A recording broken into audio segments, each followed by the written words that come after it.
Olá, queridos amigos, muito bem-vindos, muito bem-vindas ao Grupo Assistencial Espírita Frei Anselmo. E para que você possa conhecer as atividades de assistência social, as atividades doutrinárias, acesse as redes sociais, Facebook, Instagram e YouTube com as palestras e todas as referências e demais atividades do Centro Frei Anselmo. Faça parte desta grande família. E antes de nos dirigirmos ao tema de hoje do livro Vinha de Luz, nós vamos cerrar os olhos por alguns instantes e agradecer ao Pai Maior por esta maravilhosa oportunidade de estarmos reunidos para o estudo da doutrina espírita. Pai nosso, que estais em toda parte, santificado seja o vosso nome. Venha a nós o vosso reino, seja feita a vossa vontade, assim na terra como no céu. O pão nosso de cada dia nos dai hoje, Senhor. Perdoai as nossas ofensas, assim como temos perdoado a quem nos tem ofendido, e não nos deixeis cair em tentação, mas livrai-nos de todo o mal. Queridos amigos, estamos aí de coração aberto para mais uma explanação de hoje, referente ao capítulo 117 do nosso querido livro de estudo Vinha de Luz, que nos traz maravilhosos ensinamentos como este de hoje. E o tema do capítulo de hoje é Para Isto. Então vamos refletir enquanto fazemos a leitura do capítulo em si. Porque para isto sois chamados, pois também o Cristo padeceu por nós, deixando-nos o exemplo. Pedro, capítulo 2, versículo 21. Elevada percentagem de crentes considera-se imune de todos os sofrimentos, porque, no conceito de grande parte daqueles que aceitam a fé cristã, entregar-se às fórmulas religiosas é subtrair-se à luta, candidatando-se à beatitude imperturbável. Na apreciação de muita gente, os que oram não deveriam conhecer a dor. O socorro divino assemelhar-se-ia à proteção de um monarca terrestre, doador de favores segundo as bajulações recebidas. A situação do aprendiz de Jesus é, todavia, muito diversa. Os títulos do Cristo não são os da inatividade, com isenção de responsabilidade e esforço. Todos os chamados ao trabalho evangélico não podem esquecer as necessidades do serviço. O mestre, naturalmente, precisa companheiros que nele confiem, mas não prescindirá dos que se revelam colaboradores fiéis de sua obra. Seria justo postar-se indefinidamente o devedor ante a generosidade do credor, confiando sempre, sem o mínimo sinal de solução, ao débito adquirido? Não somente os homens vivem na lei de permuta. As forças divinas baseiam a movimentação do bem no mesmo princípio. O Mestre Celestial ensina a todos, em verdade, as sublimes lições de vida.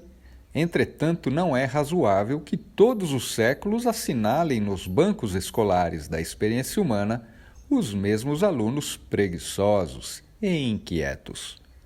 É indispensável que as turmas de bons obreiros se dirijam às zonas de serviço, preparados para os testemunhos dos ensinamentos recebidos. Simão Pedro sintetiza o trabalho dos cristãos de maneira magistral. Sois chamados para isto, assevera o apóstolo. A afirmativa simples indica que os discípulos leais foram convocados a sofrer pelo bem. Emmanuel. Aí está um belo texto para reflexão. não é? Porque, como diz aquele bom e velho ditado, um marinheiro não se faz com o mar calmo. Um bom marinheiro não se faz com o mar tranquilo. E sim quando vem a tempestade. Aí ele mostra que é um bom marujo, não é verdade? E uma casa? Será que uma casa consegue ser edificada com os pedreiros de braços cruzados olhando ali para aquele terreno? Parece que nada ocorre, não é isso? E a nossa vida? A nossa vida, como é que nós construímos a nossa vida? Deitados num sofá, num divã, ao sabor do vento, da brisa, e assim passa-se a vida, décadas e décadas e décadas, sem que nós possamos fazer aí nenhuma atividade? Estamos aí ao bel prazer das vontades, dos desejos, e fica tudo otimamente bem? É claro que não, não é? É claro que não. E que diria então daqueles que reclamam ao menor dissabor? Porque não querem ser incomodados, não querem sair daquela zona de conforto.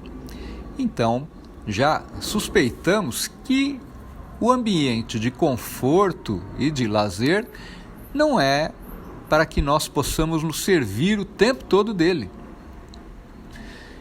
É necessário conquistar esse conforto de consciência e de coração através, sim, do trabalho e do trabalho árduo. Por que do trabalho árduo?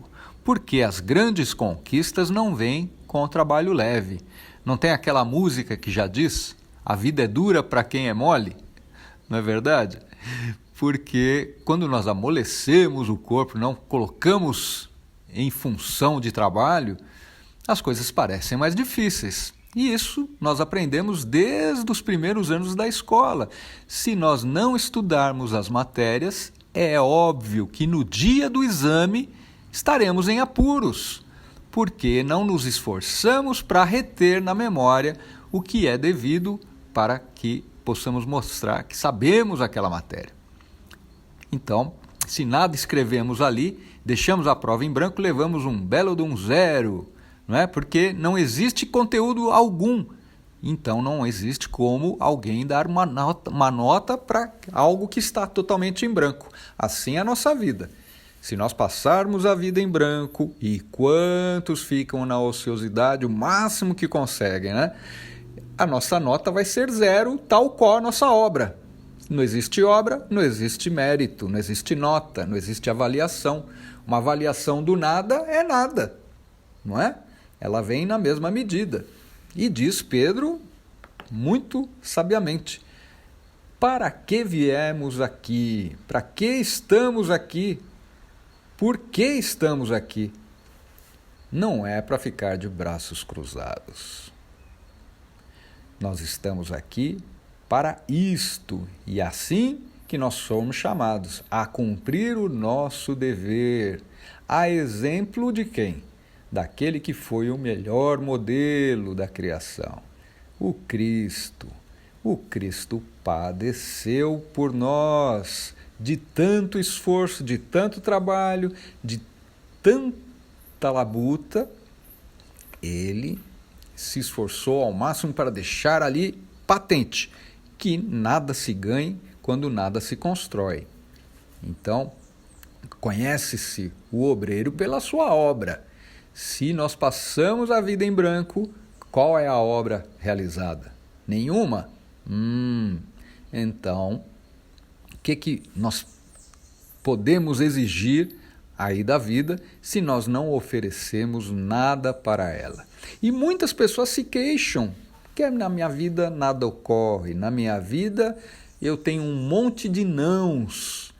Você fala não ou sim para a vida? Você aceita os desafios? Você se orienta para resolver os problemas? Você se orienta no sentido de melhorar a sua condição e as dos seus irmãos? Ou você não faz nada para que as coisas mudem? Você as aceita como elas são? Isso talvez não seja um bom papel, aceitar simplesmente como as coisas estão. É claro que existem coisas que nós não podemos mudar. Aí nós pedimos forças para termos tolerância, para termos fortaleza, para passarmos por esses períodos em que tudo está parado, estagnado, e aquilo nos exige grande dose de paciência. Mas a vida é dinâmica, como um todo, a vida é dinâmica. Ninguém passa totalmente ileso de qualquer situação de vida. Então, devemos nos dedicar a observar a vida e ver o que a vida nos exige, o que ela pede de nós. Uma vida de isolamento, que não precisamos nos envolver com ninguém, e aí ficamos lá no conforto do nosso apartamento, não precisamos trabalhar, não precisamos nos envolver com ninguém. Relacionamento é muito difícil, então eu vou me abster disso. Trabalho é muito desconfortável, prefiro ficar aqui na vida leve, tranquila. Será que é esse mesmo o objetivo para nós estarmos aqui? Será que a nossa compreensão sobre a vida é o suficiente para que nós possamos deliberar? Será que nós sabemos o tanto que vale uma vida? E o quão valorosa é uma vida para ficarmos aqui ociosos, fugindo dos compromissos, evitando outros compromissos, para que a vida não pode ficar complicada.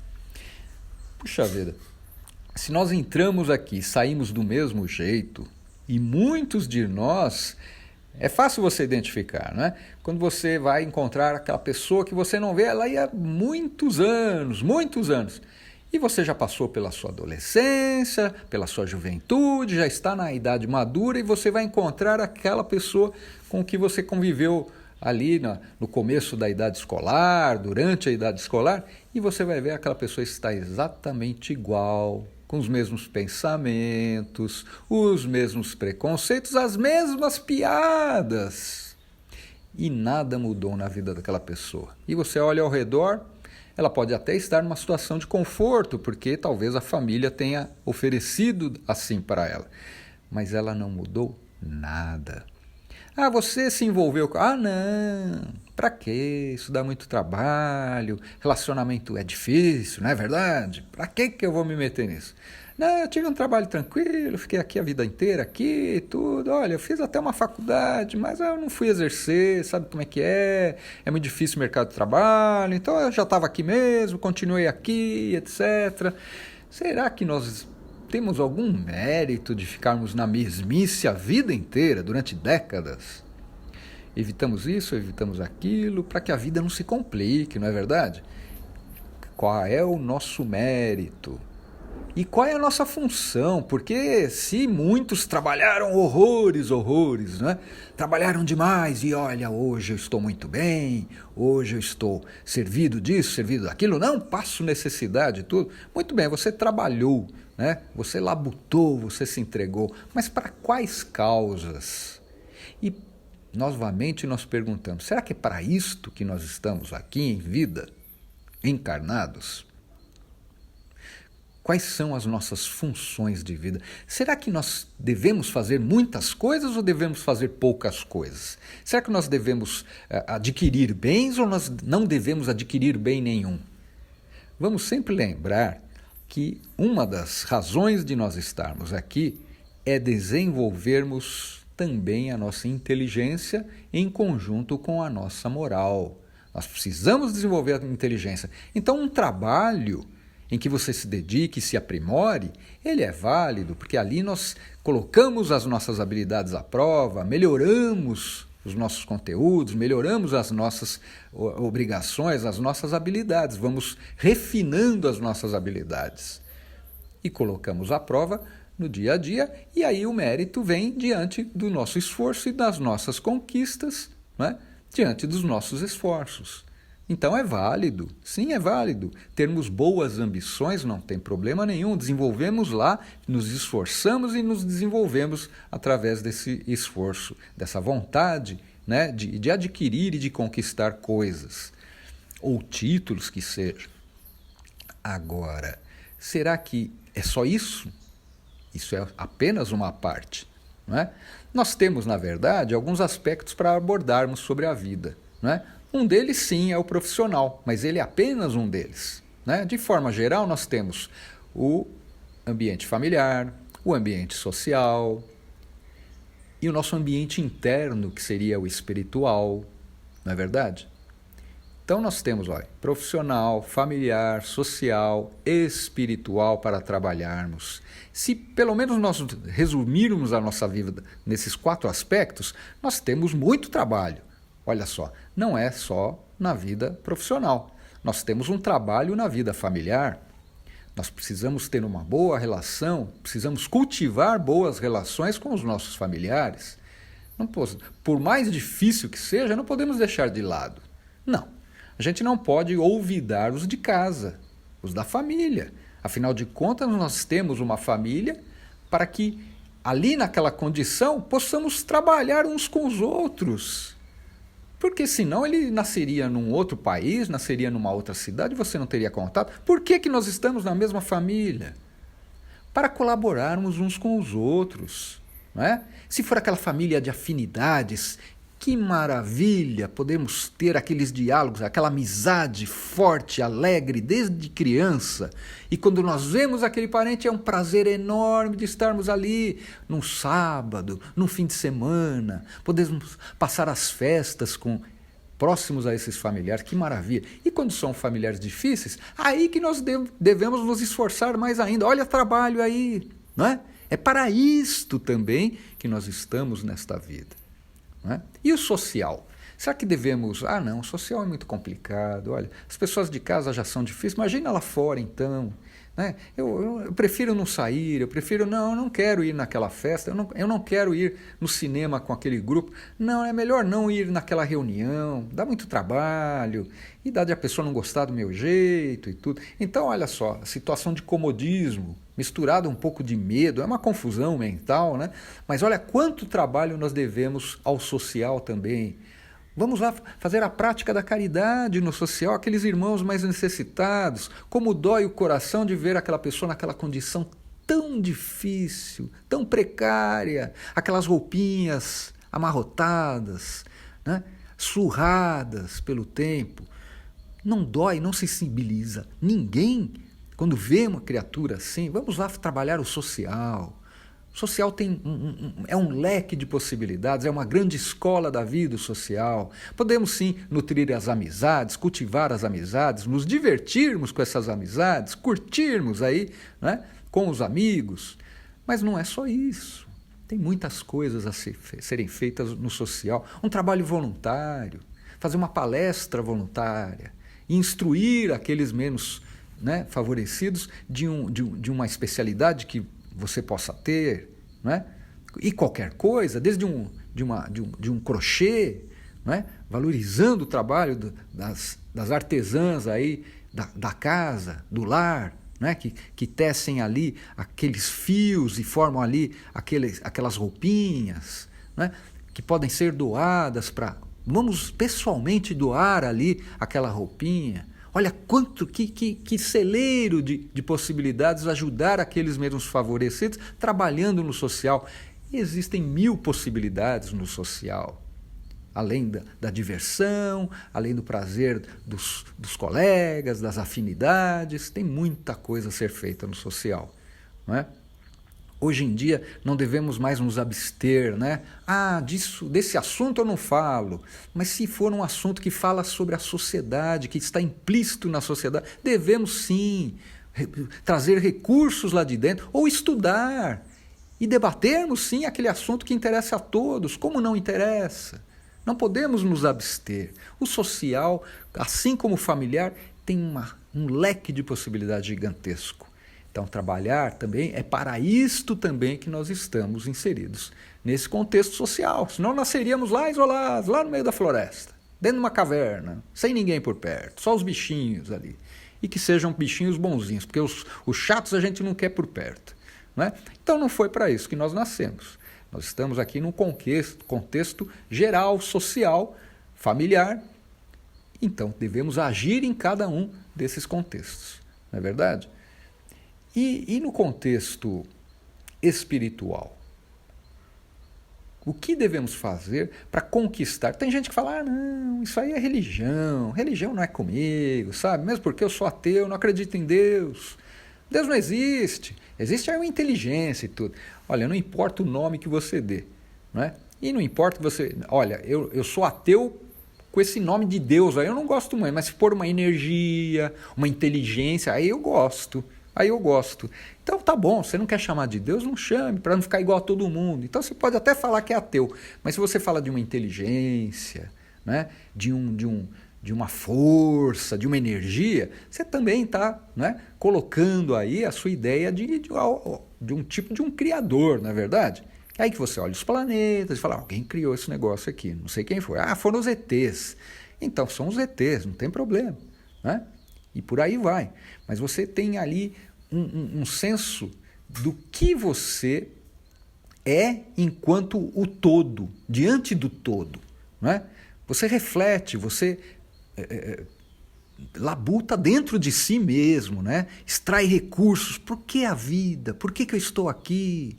E você assim vai trabalhando aos poucos sua espiritualidade. Agora, negar a espiritualidade, negar você enquanto ser universal, que está nesse contexto terreno e tudo, negar isso, eu não quero explorar esse tema, isso é negar a si próprio, é se desinteressar pela coisa mais fascinante que existe, que é a vida. Então não é por aí, não devemos olvidar, né, certas questões por preguiça mental, por falta de esforço mental, fazendo aquele esforço para compreender algumas coisas que ainda não compreendemos. Então isso também é trabalho. É o trabalho de buscar informação, de lidar com outras possibilidades, com outros dados e jogar com estes dados, com essas informações, refletir, meditar. Vamos pôr a cabeça, a mente para trabalhar, o cérebro, a ferramenta cérebro, vamos pôr para trabalhar, isso também é trabalho. Também é para isto que estamos aqui, não é verdade? E quando você não tem noção do que fazer, pegue o exemplo. Pega o exemplo, nós temos aí o Cristo, mas também colaboradores do Cristo, não tem tantas pessoas que vieram aqui deixaram o seu exemplo, não é? que trabalharam pelo social, que trabalharam contra o preconceito racial, cada um na sua especialidade coletiva. Olha que bonito, quantos exemplos bacanas, não é? Não precisamos nem dizer, mas temos vários exemplos na ponta da língua aí, né? Temos Irmã Dulce, Madre Teresa, o Chico, tantas pessoas benevolentes, tantos ícones, Martin Luther King, Gandhi, né?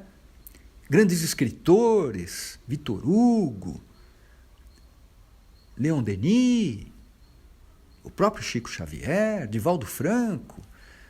São pessoas que se esforçaram pelo social, junto com o espiritual, trazendo conhecimento sobre o espiritual. E nós? Eu não sou nenhum grande escritor, eu não tenho vocação para isso. Mas e a leitura? Você pode ser um leitor, você pode trabalhar, né, a sua espiritualidade, trazer para o seu nível social conhecimento, debater esse assunto com os companheiros, trazer para o seu ambiente familiar, trabalhar isso, né, dividir esse conhecimento, trocar conhecimento. Existe muito trabalho.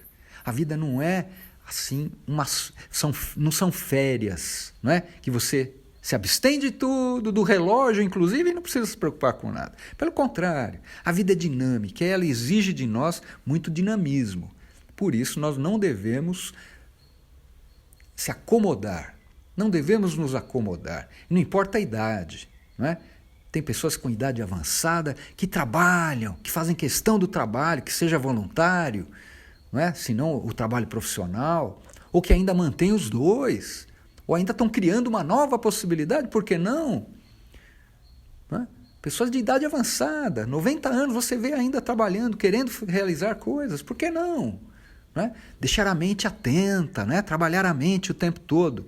O sofá está ali para alguns momentos de descanso, nós precisamos descansar, mas não em pleno dia, não em plena luz, não é? Temos muita coisa a fazer, temos um jardim para cultivar algumas flores, uma horta. Podemos ir acompanhar alguém que vai até um hospital fazer exames. Se não temos nada para fazer, alguém pode arranjar alguma coisa para que nós possamos fazer algo. A vida não é um poço de beatitude, como é dito aqui no texto. Nós não estamos aqui para ficarmos de braços cruzados olhando para as maravilhas que, né, estão à nossa volta e ficarmos ali embevecidos, só como é belo. Cadê a beleza? Né? Quanta beleza você pode construir e está desperdiçando esse tempo. Então vamos olhar um pouco, pensar um pouco, esforçar, pelo menos a mente, né? O corpo está inerte ali, sentadinho, quietinho, mas vamos pôr a mente para trabalhar e a mente vai descobrindo coisas e nessas descobertas nós colocamos aí o crivo da razão e vamos descobrir de fato de que a vida não é para ficarmos parados, de braços cruzados. Tem muita coisa para ser feita, muita coisa para ser feita. Então, se existe um objetivo da vida, aliás, vida já implica em movimento, já implica em se autopreservar, além de outras coisas. Agora, se ficar só no autopreservar e não fazer nada por isso, nem isso a gente consegue. Nem o mais básico da vida, não é? Que se autopreservar nós conseguimos se nós ficarmos parados. Nós precisamos ir buscar alimento, nós precisamos ir trabalhar, nós precisamos prover para nós e para quem está ali ombreando conosco dessa jornada. Então vamos olhar de boa vontade, ter um coração aberto a essas novas possibilidades e sairmos desse marasmo que nos embota, nos entristece, nos deprime até, nos constrange. Não é? O marasmo, a inércia nos constrange, nos deprime. Então vamos sair deste estado fazendo pequenos movimentos para depois fazermos grandes movimentos. A vida é quase que um parque de diversões se você encarar dessa forma, com responsabilidade, você pode se divertir em cada atividade, por mais árdua que ela seja. Então vamos encarar a vida com graça, com alegria, nos inspirando nos exemplos que temos à mão, nestes livros, nestes textos maravilhosos que nos inspiram constantemente, mostrando o caminho aqui e acolá como nós devemos nos comportar. O pessoal diz que não existe manual de vida, existe sim. Existem vários manuais de vida mostrando pequenos fragmentos de como nós devemos nos comportar diante desta ou daquela situação. Então vamos seguir, nós temos aí os nossos terapeutas de vida, né? Nos inspirando o tempo todo, nos chamando a atenção o tempo todo para fazer aquilo da forma mais assertiva possível. Vamos nos inspirar também na bibliografia. Se não, nós pedimos ajuda. Quando a gente não sabe o que fazer, não sabe para onde correr, a gente pede ajuda. E aí vem aquela opinião, vem aquela orientação. Se não é de um amigo, de uma pessoa leiga, vamos pedir o auxílio para um profissional, para um médico, não é? Ou para um advogado, se for o caso, ou para uma nutricionista, se for o caso. Nós estamos movimentando, percebe? O social trabalhando, funcionando. Né? Vamos fazer parte dessa roda, né, que vai para frente. Né? Não vamos pegar aquelas rodas que ficam ali com pneu careca, que ficam atoladas ali, paradas. Né? Vamos pegar as rodas que se movimentam, de preferência para frente. Vamos acompanhando esse dinamismo, essa vontade de ganhar a vida. Essa vontade de ganhar a vida, de peito aberto. Vamos devorar a vida com bons princípios, com boas atitudes. E aí, sem dúvida, nós vamos colher lá na frente bons frutos de tudo que nós semeamos. Não é verdade? Então, a boa vontade, ela é para qualquer momento, inclusive, concluindo esse capítulo, né? Olhando com boa vontade o que é este para isto. É para isso que nós estamos aqui. Né? Inclusive ter boa vontade para com estas lições e nos inspirarmos nelas para que possamos fazer o que é certo, fazer o que é bem para todos, para o coletivo e inclusive para nós mesmos. Na verdade, quando nós fazemos um bem para o outro, o primeiro beneficiado somos nós. Né? Então vamos refletir a respeito de tudo isso e procurar exercer. Vamos pôr em ação o nosso conhecimento. Cada texto que nós lemos, nós somos mais responsáveis. Então, vamos ser bons responsáveis e respondermos com ações, com boas ações. Um grande abraço, até breve. Muito obrigado. Deus nos inspire sempre a continuarmos nosso caminho cada vez mais firmes e fortes.